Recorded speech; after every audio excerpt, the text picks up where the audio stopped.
Notre émission Made in Mali reçoit pour son deuxième numéro le footballeur international malien, gardien de but passé par le FC Metz, Ajaccio, Orléans et actuellement au Havre Athletic Club en Ligue 2.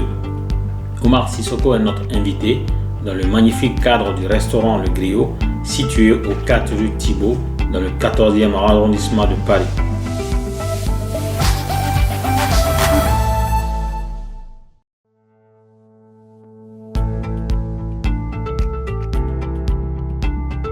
Comment ça va? Ça va bien. Ça va bien? Ouais. La famille? Ça va.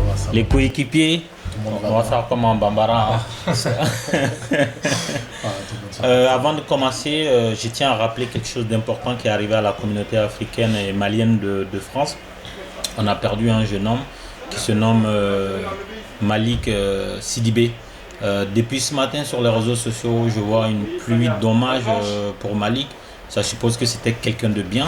Et donc je veux profiter de la présence de Oumar Sissoko qui a quand même porté et qui porte toujours les couleurs du Mali pour présenter nos condoléances à la famille de Malik. Donc Oumar, on va souhaiter que l'âme de Malik repose en paix. Voilà. On espère plein de bonnes choses. Que repose en paix Malik. Allah lui ouvre les portes de sa miséricorde. Amin. Et accorde son paradis. Merci Oumar. Donc on va parler de toi. Tu es né à Montreuil. C'est ça, dans le 93. Voilà, tes parents sont de Montreuil, toute ta famille est de Montreuil. À partir de quel âge tu as découvert le football?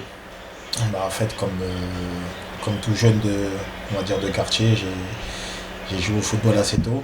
On va dire dès mes premiers pas, je commençais à jouer au foot avec mes amis de quartier.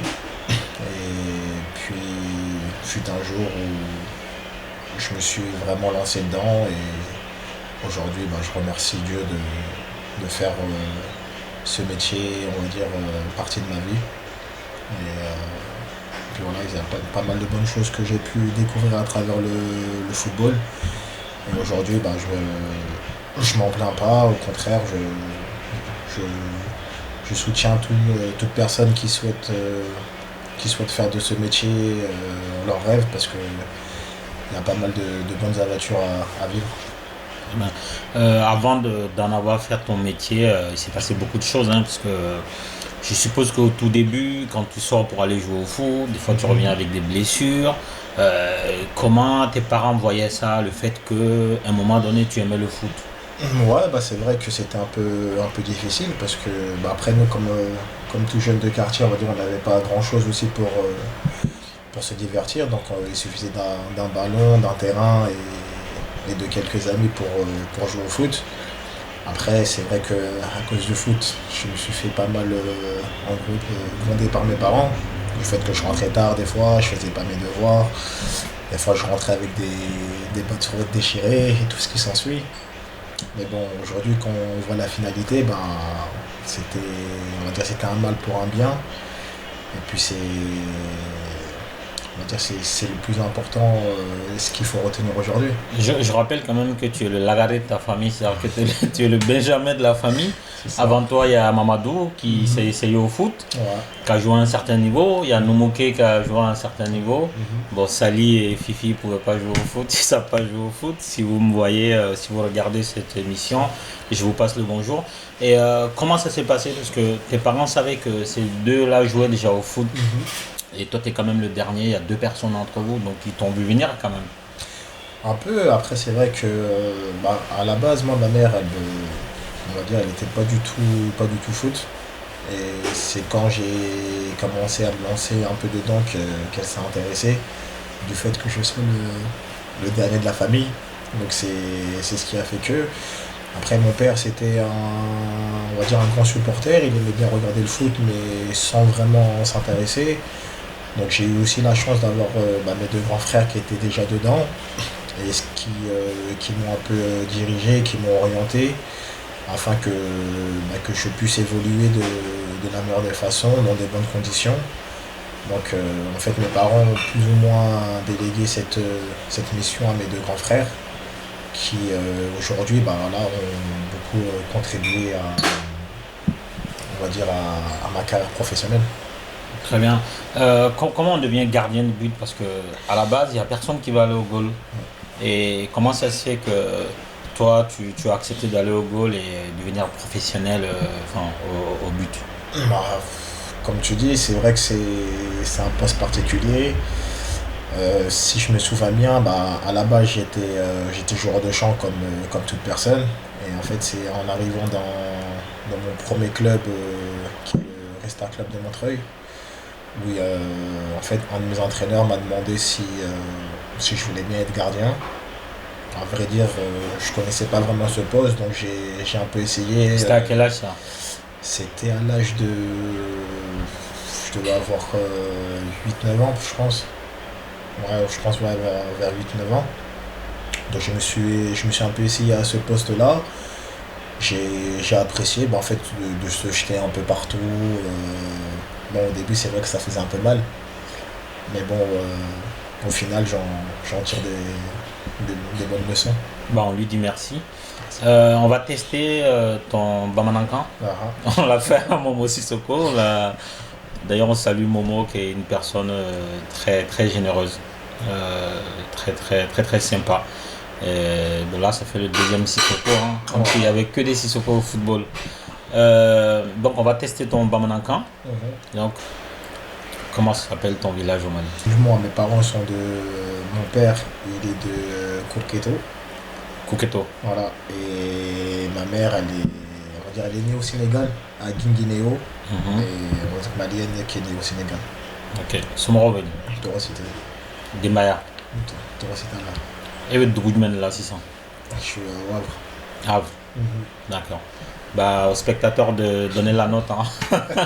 Hein, c'est aux spectateurs de me dire ensuite si Omar parle bien Bambalankan ou pas. En tout cas, nous, ça nous fait plaisir de te recevoir ici dans le restaurant Le Griot, comme tu Ouais, l'as merci. vu. C'est un restaurant, c'est le projet d'un jeune Malien, Mhm. Adama Kouyaté, donc qui a monté ce restaurant-là. Ça fait quelques mois que nous on a découvert ce restaurant, on a testé un peu de tout ici. Et si je me rappelle bien, je sais que tu aimais bien le barbecue. Voilà. Voilà, je sais que ta mère, ta soeur, toute la famille Mhm. débarquaient avec le barbecue à Metz quand tu étais encore là-bas, Voilà. quand c'était l'Aïd pour faire de la viande pour Omar. C'est ça. Comme le disait ta mère, on va faire de la viande pour Barou. Ouais, c'est Ah, ça. tu vois que je sais, hein. Et donc, bah, Adama Kouyaté, nous, dans son restaurant Le Griot, il nous propose tout ça. Mhm. D'ailleurs, là, on va en profiter pour voir ce que ça vaut. Hein, Adama, on va tester le griot avec Oumar. Avec Et plaisir. Hein. ensuite, on nous dira ce qu'il y en est.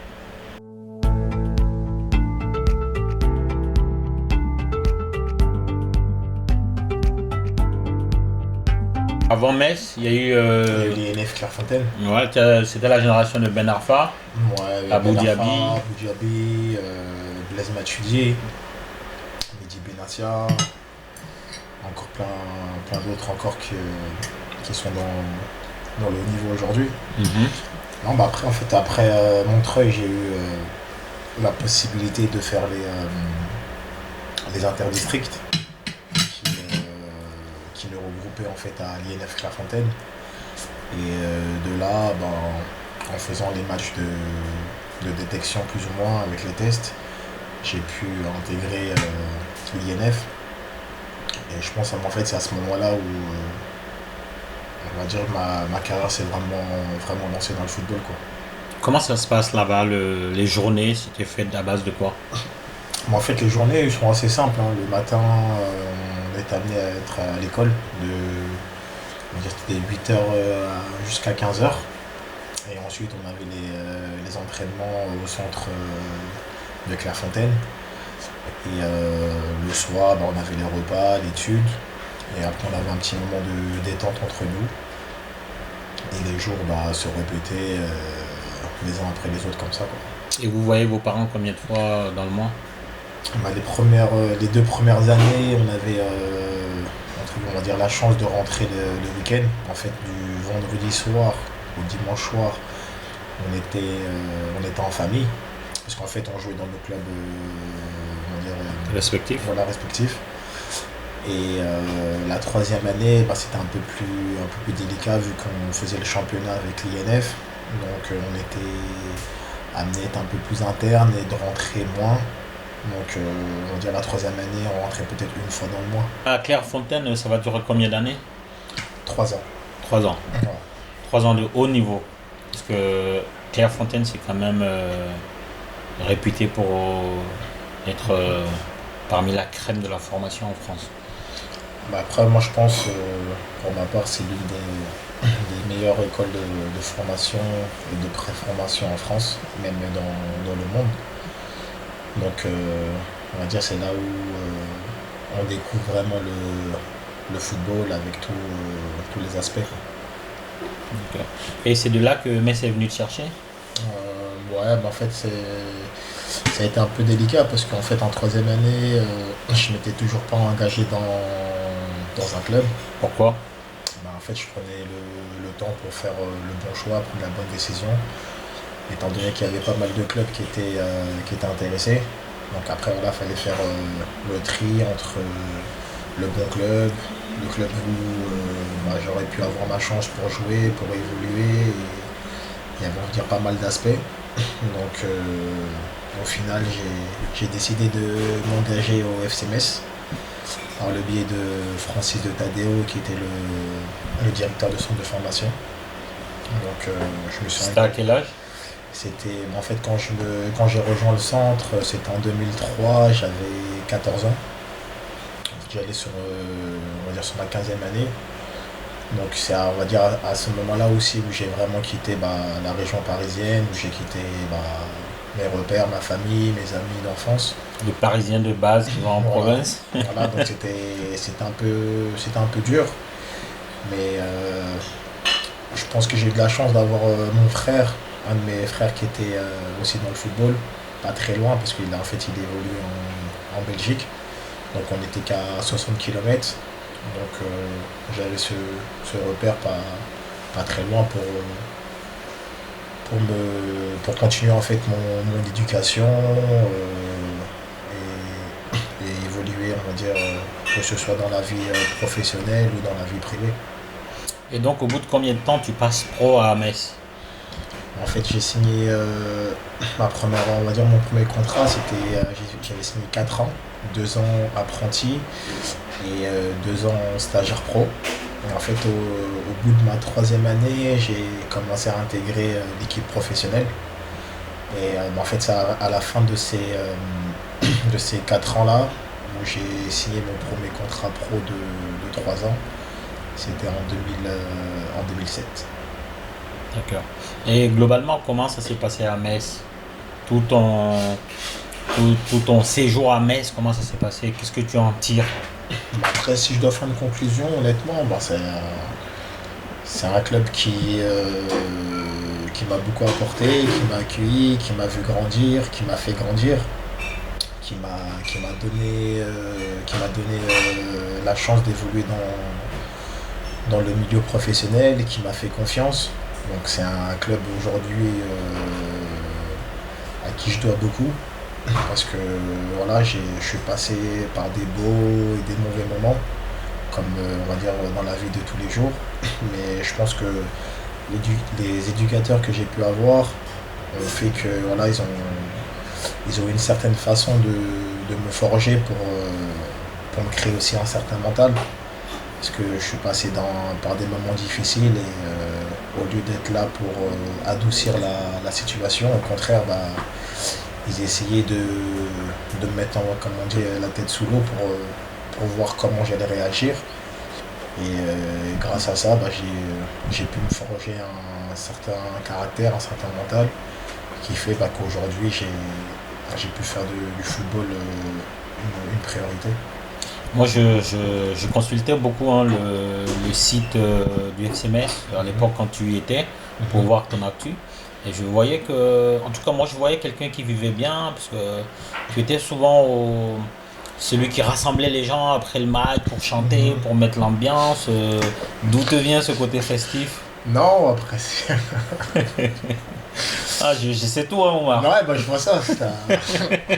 Vous googlez. Non, c'est vrai qu'après, bah, moi, j'ai, on va dire, une facilité de me fondre dans la masse, que ce soit avec des jeunes, avec des plus anciens. Donc voilà, je suis quelqu'un voilà, qui a une facilité de s'adapter.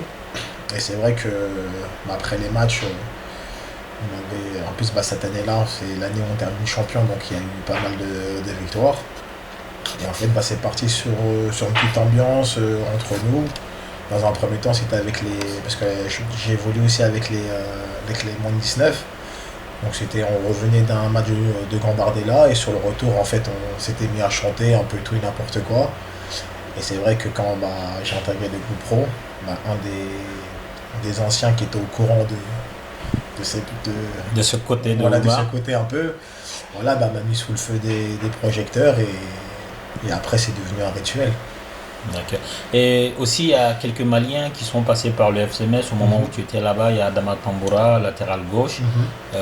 Il y avait Ténémandiaï. Voilà. Et je voyais qu'ils étaient plus âgés que toi. Mhm. Mais tu étais le tuteur. Je t'ai même vu faire l'interprète pour Tamboura lors d'une interview avec le site web du club. Comment se passait l'intégration de ces Maliens-là que tu côtoyais en équipe nationale quand ils arrivaient au FCMS? Bon, on va dire, ouais, j'étais plus ou moins, entre guillemets, leur tuteur, parce que bah, j'avais plus d'ancienneté qu'eux au sein du club. Donc c'est ce qui m'a permis de les mettre à l'aise et de les accueillir bah, comme je pense qu'ils ont refait, on va dire, dans l'effet inverse.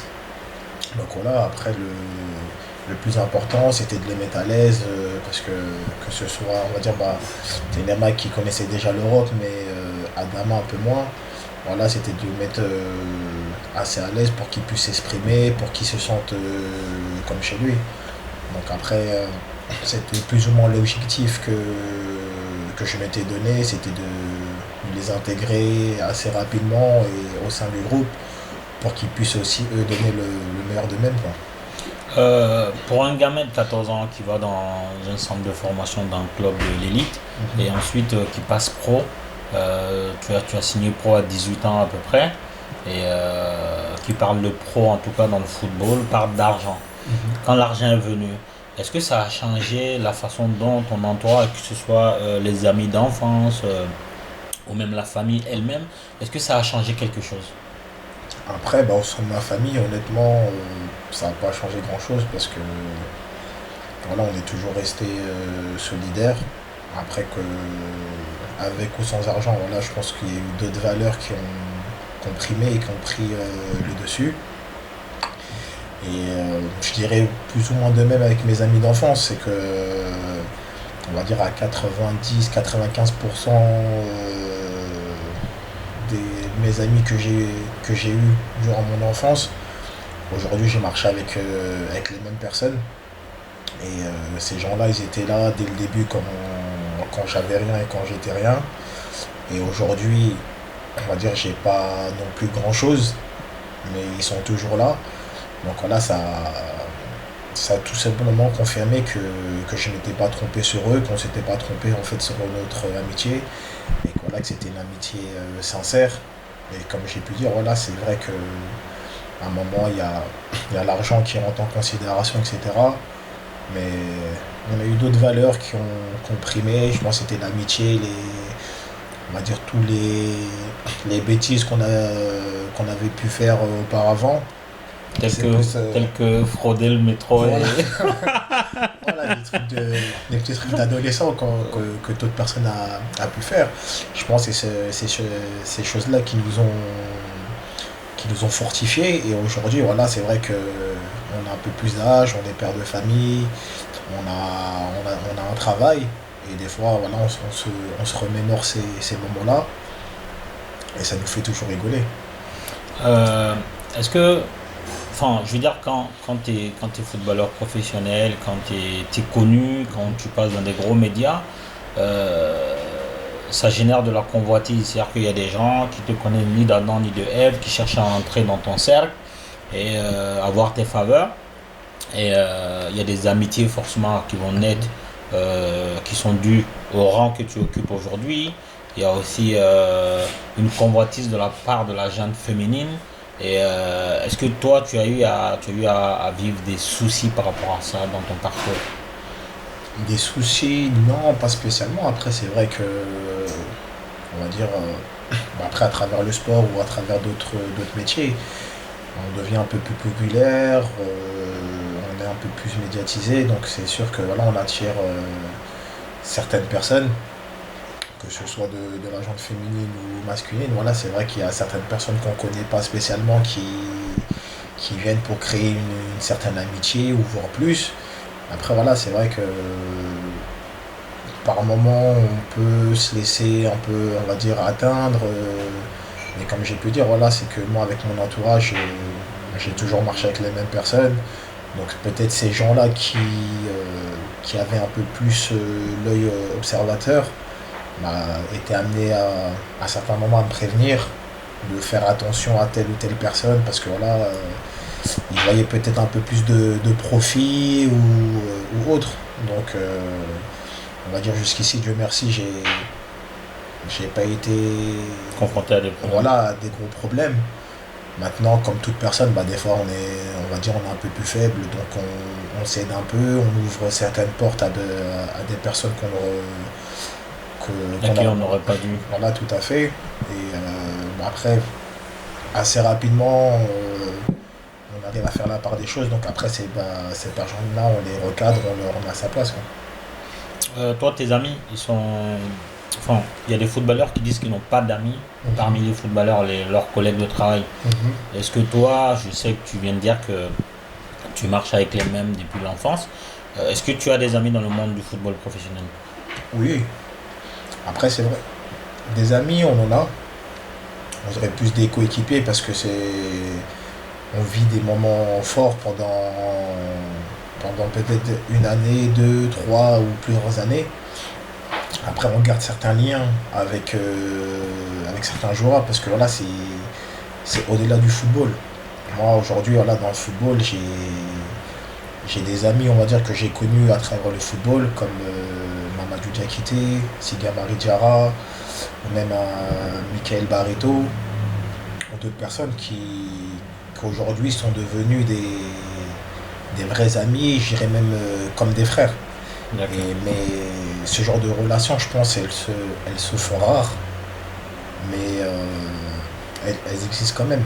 Après, il y en a avec certains où, bah, depuis tout petit, on va dire, on a gardé contact. Moi, je me rappelle, voilà, moi, je me rappelle depuis Clairefontaine, des joueurs comme Momo Djamé, comme Mehdi Benassia, ou d'autres, Steven Chico, Serge Gueffier, je peux en citer. Voilà, on a gardé, on va dire, une certaine amitié, on s'appelle régulièrement, on prend des nouvelles, quand on peut se voir, on se voit. Pourtant, c'est pas mes amis d'enfance, mais on se connaît depuis l'âge de 12 ans. Donc aujourd'hui, on en a 31. Donc forcément, pendant toutes ces années-là, quand tu gardes un certain lien, bah ces gens-là, voilà, ils deviennent importants à ta vie sans spécialement se voir tout le temps, mais on garde des liens forts. Et ensuite, l'équipe nationale est arrivée quand tu étais toujours à Metz. Mhm. Est-ce que tu as répondu tout de suite à la première convocation de l'équipe nationale ou il y a eu un temps de réflexion? Non, il y a eu un temps de réflexion parce que j'étais encore appelé en fait avec les sélections jeunes de l'équipe de France. Donc il y a eu, on va dire, un petit temps de réflexion et même j'avais aussi une petite pression au niveau du club qui faisait que je pouvais pas m'engager directement. Parle-nous de cette pression. Non, bah après j'étais à l'époque j'étais avec le FC Metz et voilà c'est que on va dire avec les sélections africaines au niveau de tout ce qui était date, bah, c'était toujours un décalage par rapport on va dire aux dates européennes. Donc des fois de partir, ça leur posait problème parce que je pouvais ne pas être présent, on va dire au club. Et pour eux en fait voilà, ils voyaient ça comme une absence. Donc c'était un peu délicat.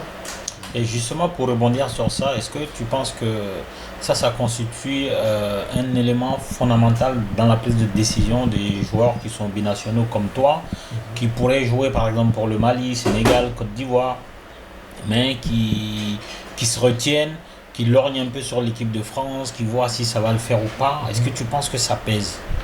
Bah, ça pèse après quand tu as la possibilité d'évoluer ou d'être sélectionné avec l'équipe de France ou avec l'équipe de ton pays d'origine.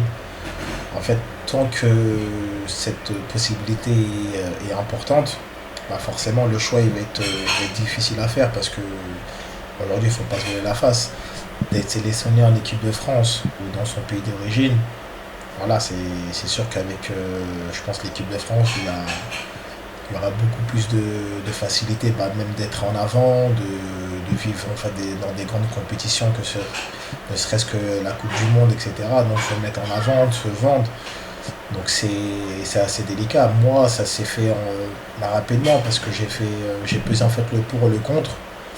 Et voilà, sans me voiler la face, je me suis dit qu'aujourd'hui, avec l'équipe du Mali, j'avais beaucoup plus de possibilités de me mettre en avant dans le futur qu'avec l'équipe de France. Donc mon choix il s'est fait vite fait et quand j'avais je pense 19-20 ans quand j'ai décidé d'aller avec l'équipe nationale du Mali parce que voilà j'avais beaucoup plus d'opportunités d'évoluer avec l'équipe A et aujourd'hui je regrette pas du tout mon choix que j'ai pu faire. Et l'époque où tu as été appelé en équipe du Mali, où tu as répondu favorablement, il y avait des grands noms quand même qui donnaient envie. Est-ce que ça pèse aussi? Est-ce que ça motive à y aller quand tu sais que tu vas aller jouer avec Seydou Keita, Mamadou Diarra Dila qui jouait au FC Barcelone? Oui, je crois que c'était pas encore l'époque c'était Lyon. Il était déjà au Real. Il était déjà au Real. Seydou, il était Barça. au Barça. Momo, il était à Liverpool. Liverpool, Kanouté qui était à FC Séville. Est-ce que ça, tu te dis, là j'y vais, j'ai rien à perdre? Ou, enfin, pas spécialement toi, mais je veux dire, un footballeur qui est dans ta position, qui se dit, j'ai la nationalité française, la nationalité malienne ou ivoirienne ou sénégalaise, et je peux aller jouer avec mon pays d'origine. Est-ce que le fait d'avoir ces stars-là, ça pèse? Je pense que ça pèse, ça a son importance. Après moi honnêtement, c'est pas ce qui a fait que je suis allé avec l'équipe nationale du Mali. Mais c'est vrai qu'à un moment, quand la première fois où j'ai été appelé avec la sélection A, c'était en 2008 pour la CAN. Et c'était ma première convocation. Honnêtement, je ne m'attendais pas du tout à de faire partie de cette liste-là. Et je me rappelle encore, le jour où j'arrive à l'aéroport, pour le rassemblement, en fait, je vois comme tu dis, je vois des Djila Diarra, des Seydou Keita, des Frédéric Kanouté. Après Momo, on se connaissait déjà, donc c'était différent. Il y avait encore même Samy Traoré et tout ça, et c'était en fait des stars du ballon que je voyais en particulier à la télé. En fait, d'être avec eux, ne serait que de marcher avec eux, d'être dans leur quotidien, bah, même en moi, pourtant j'avais 20 ans, j'ai senti une fierté parce que je me suis dit, voilà, bah, aujourd'hui je marche avec des grands noms africains. Et ça a été aussi une fierté pour ma part d'évoluer Et pour avec tes eux, parents de jouer aussi. avec eux. Et Ouais, pour même tes pour mes parents parents. aussi. Et d'ailleurs, est-ce que quand tes parents ont découvert que l'équipe nationale du Mali te veut, est-ce qu'ils t'ont dit Omar, vas-y, tu nous rendras fiers? Est-ce qu'ils t'ont dit ce qu'ils pensaient? Non, ils me l'ont pas dit ouvertement. Après, je savais qu'en y allant, voilà, ça allait être une fierté pour eux. Après, voilà, moi, ils m'ont toujours laissé le choix de choisir. Parce que je pense jusqu'à présent, voilà, je vais pas dire que j'ai fait les meilleurs choix dans ma carrière, mais j'ai toujours fait des bons choix, des choix Que que tu je ne ne regrette regrettes pas? pas et que j'assume entièrement. Et vu que, on va dire, c'était des choix qui étaient plus ou moins cohérents, donc voilà, je pense qu'eux-mêmes, ils savaient qu'à un moment ou l'autre, j'allais choisir la sélection du Mali. Quand tu arrives en sélection, le décor il change. Parce que ici, tu es dans une structure où tout est carré. Quand tu arrives là-bas, quel est le décalage? Comment tu pourrais définir le décalage qui existe entre les structures dans lesquelles tu évolues en club et l'équipe nationale à Kabbalah? Non, c'est sûr que. Après, il y avait un décalage. Après, c'est comme on dit avec le monde du Nord et le monde du Sud, quoi. On va dire qu'il y a une différence. Mais bon, dans un premier temps, voilà, j'avais 20 ans, donc je faisais pas trop attention à ça. Après, c'était tout ce qui était peut-être organisation, tout ce qui était voyage. On va dire c'était un peu plus, on était un peu plus livré à nous-mêmes. C'est-à-dire, On va dire que quand on était amené à voyager dans certains pays, on était pas forcément dans des conditions optimales, chose que j'avais quand j'étais avec l'INF ou en équipe de France. En fait, voilà, on essayait toujours d'être dans les meilleures conditions pour que nous, sur le terrain, on puisse donner le meilleur de nous-mêmes. Et en fait, le problème avec certaines sélections africaines, c'est que je pense qu'on perd aussi beaucoup d'énergie sur certains détails, que ne serait-ce que tout ce qui est organisation, les l'intendance. voyages, voilà, les hôtels, etc. Donc une fois qu'on arrive sur le terrain, on est concentré, mais on a perdu pas mal d'énergie. Que quand on était avec l'équipe de France, en fait, tous ces soucis-là, on n'avait pas forcément à s'en soucier, parce que il y avait des personnes qui étaient chargées de ça. Et nous, c'était vraiment le terrain, le terrain et le terrain. Là, Est-ce que tu penses qu'une sélection africaine qui a une variante très élevée en termes de footballeurs professionnels peut perdre un match juste à cause de ces détails d'organisation, d'intendance?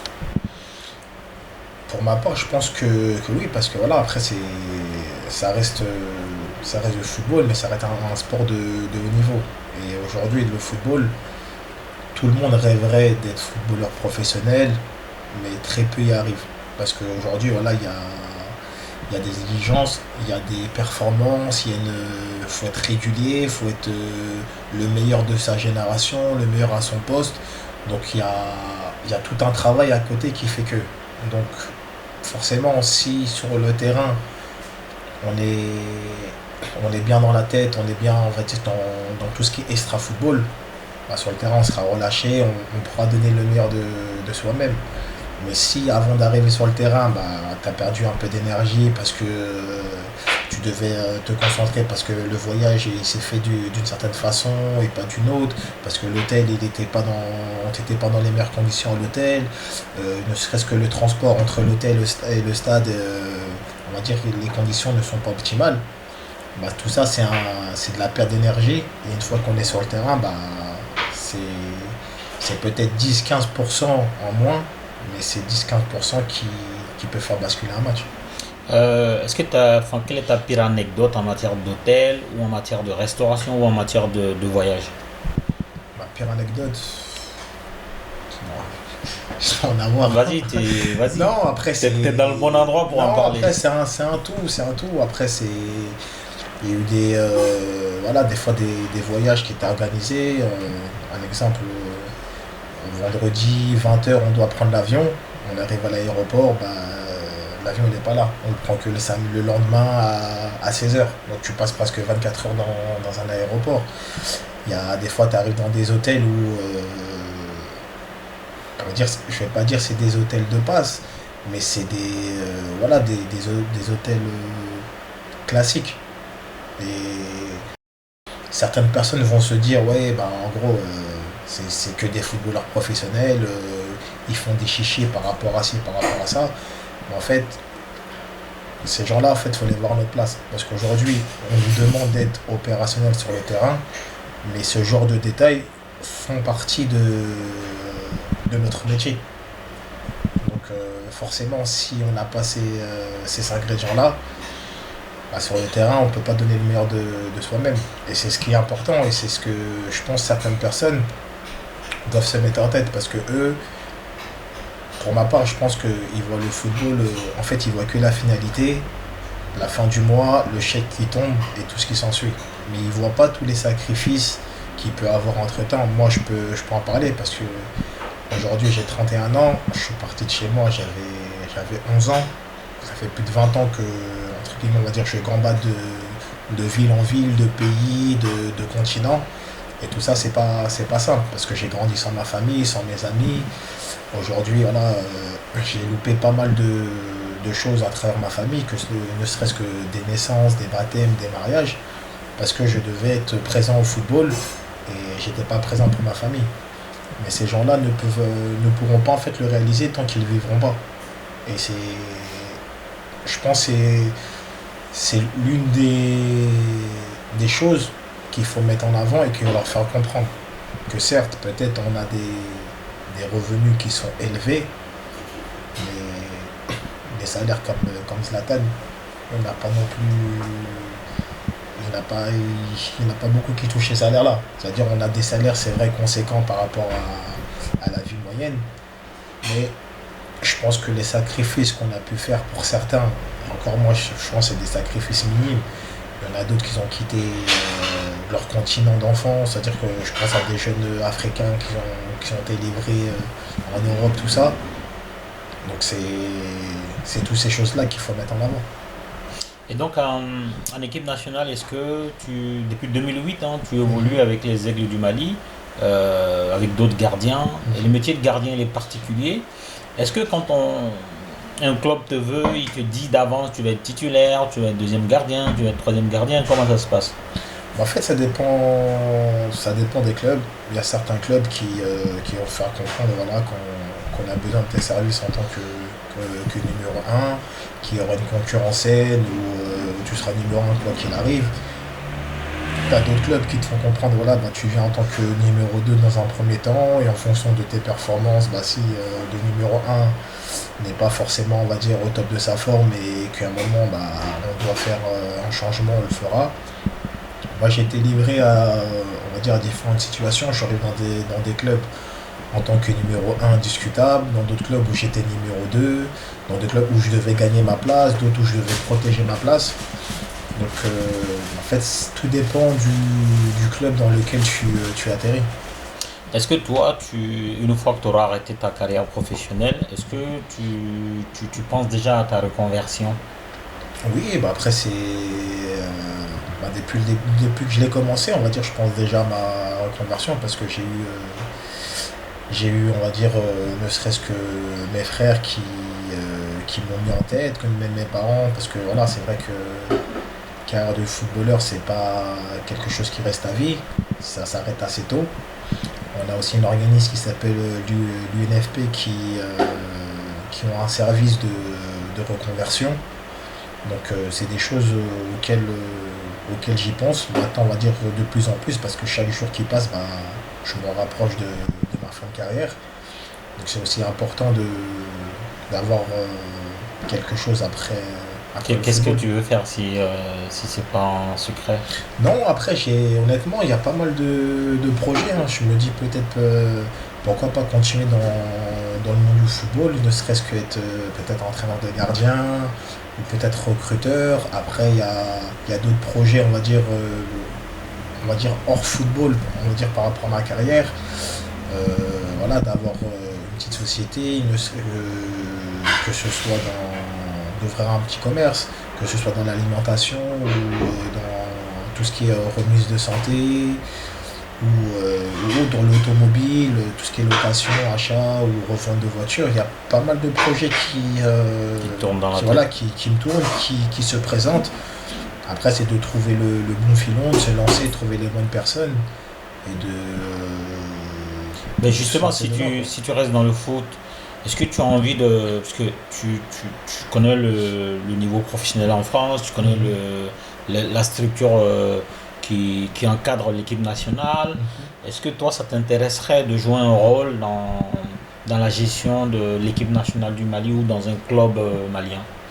Ah, c'est sûr, après, voilà, c'est que aujourd'hui, moi je peux observer voilà, que le continent africain, il y a beaucoup de potentiel. Maintenant, je pense que peut-être les moyens, les infrastructures ne sont pas, on va dire, au niveau des attentes. Donc, nous qui sommes européens, on pourra dire que voilà, on a un peu profité, on a un peu observé comment ça évolué en Europe, dans certains clubs, etc. Et pourquoi pas reproduire ces mêmes choses-là dans des clubs ou dans des sélections africaines pour que en fait, le continent africain au niveau football puisse avoir on va dire les mêmes armes que, que les clubs européens. Et ensuite, après Metz, tu es parti à Ajaccio. Ajaccio, Tu as passé 3 ans à 3 Ajaccio. ans. Comment est-ce que ça a été, comment dire ça, une évolution à laquelle tu t'attendais par rapport à ce que tu vivais à Metz, ou comment tu expliques ton évolution de Metz à Ajaccio? Non, après, honnêtement, voilà, quand j'étais à Metz, donc on était en Ligue 2 et j'arrivais en fin de contrat et je ne m'attendais pas spécialement à signer dans un club de Ligue 1 qui était Ajaccio.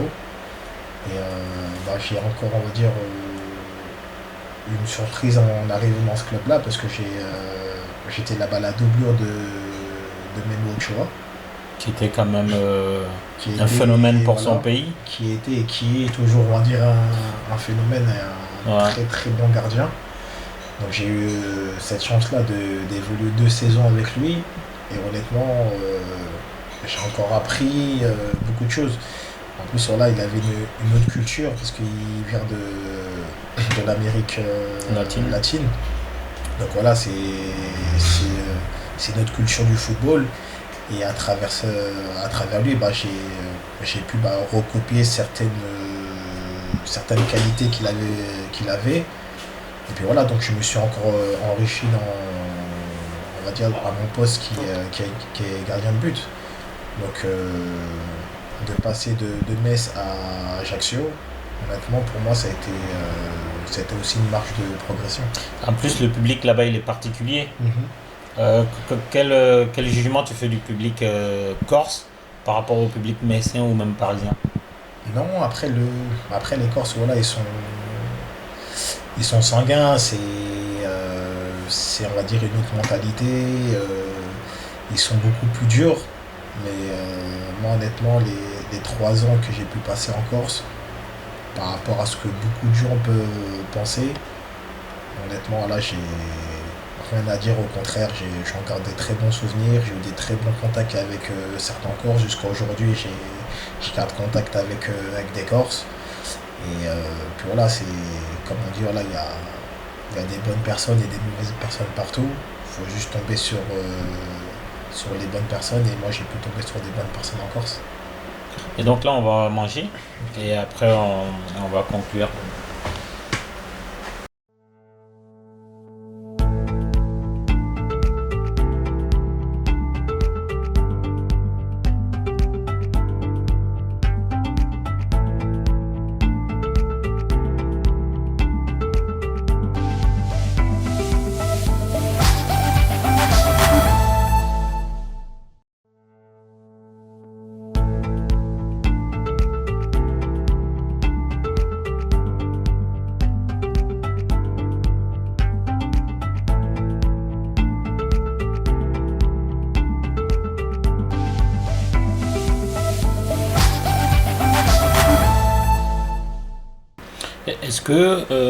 Est-ce que tu te rends compte de la disparité de traitement médiatique en tout cas entre les joueurs d'origine africaine et les...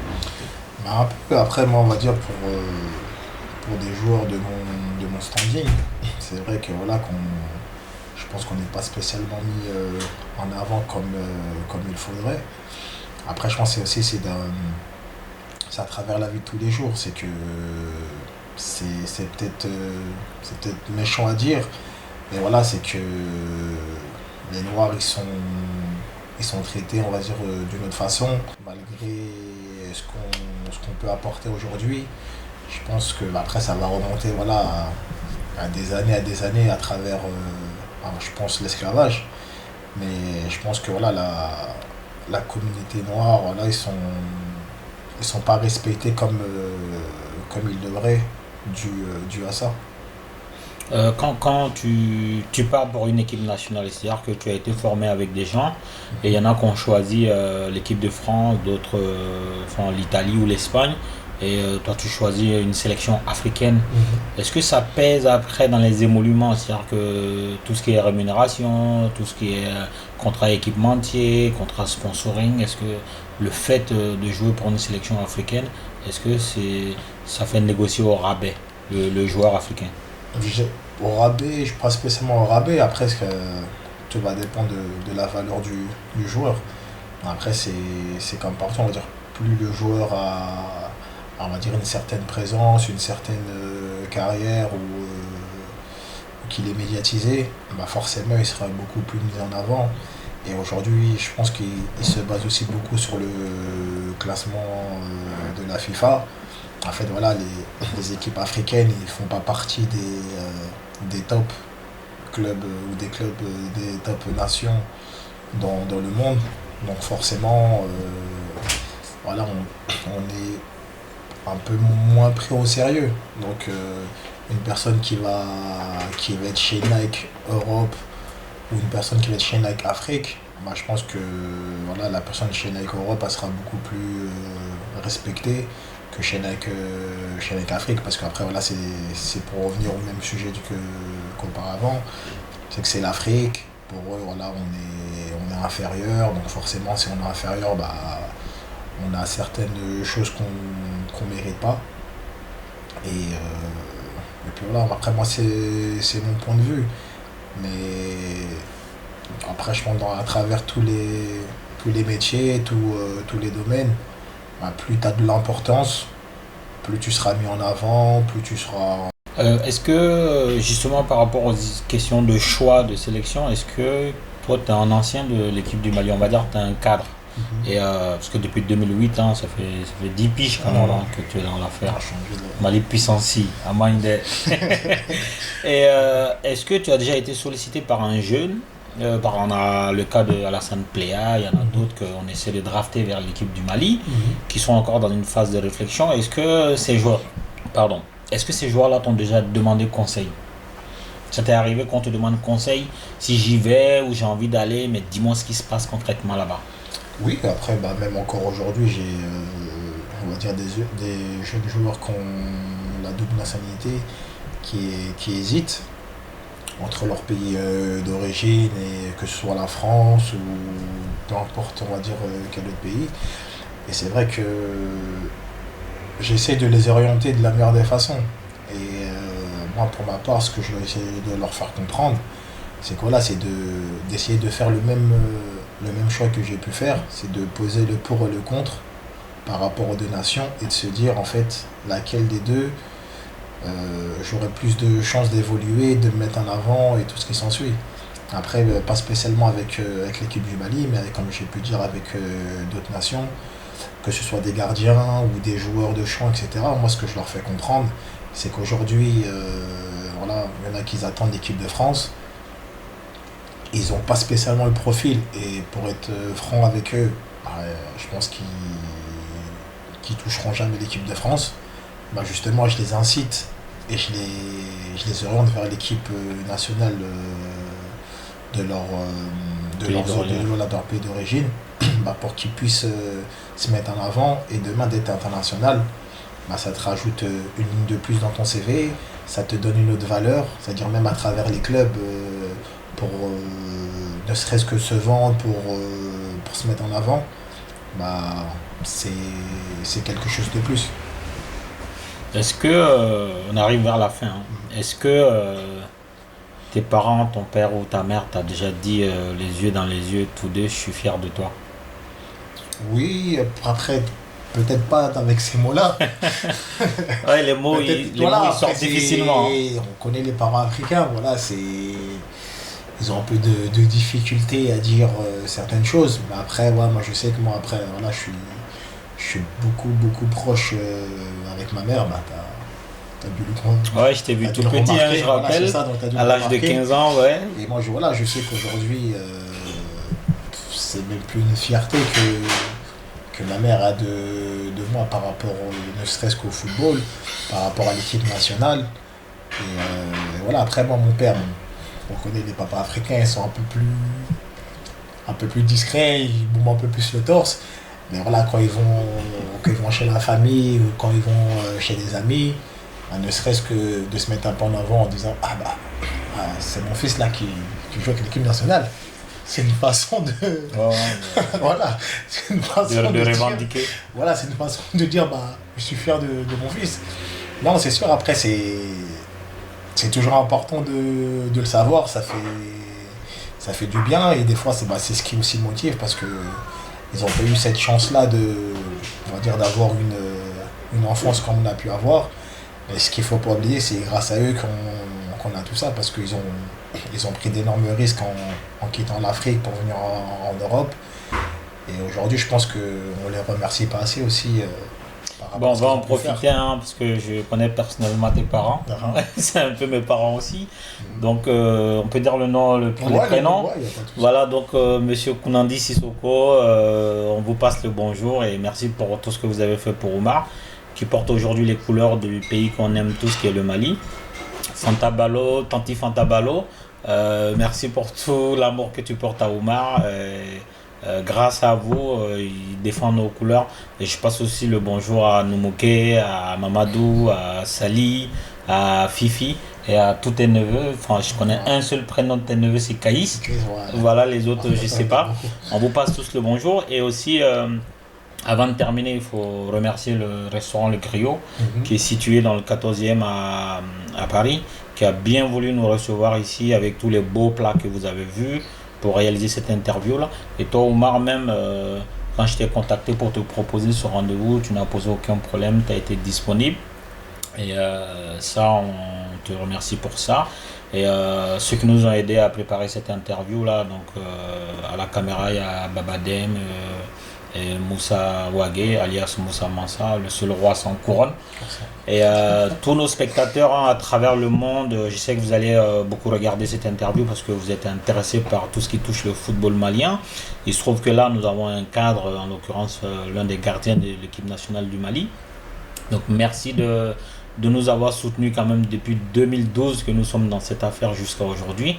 Grâce à vous, la mayonnaise est prend et c'est grâce à vous que des gens aussi comme Oumar, il vient du Havre, qui a fait le déplacement pour venir ici. C'est un peu parce que vous nous avez soutenus jusque-là.